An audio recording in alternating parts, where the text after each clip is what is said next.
فلا يحزنك قولهم إنا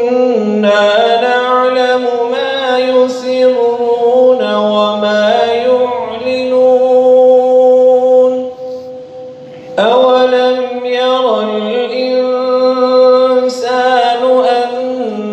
أنا خلقناه من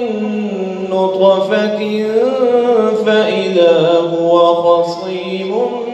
مبين وضرب لنا مثلا ونسي خلقه قال من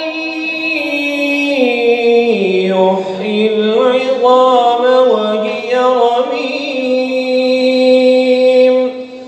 قل يحييها الذي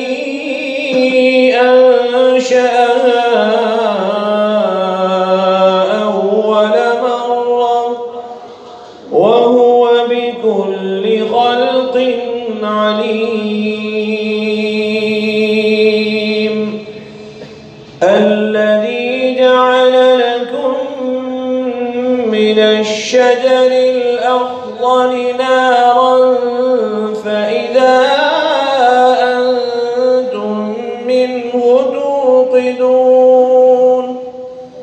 أوليس الذي خلق السماوات والأرض بقادر على أن يخلق مثلهم بلى وهو الخلاق العليم إنما أمره إذا أراد شيئا أن يقول له كن فيكون فسبحان الذي بيده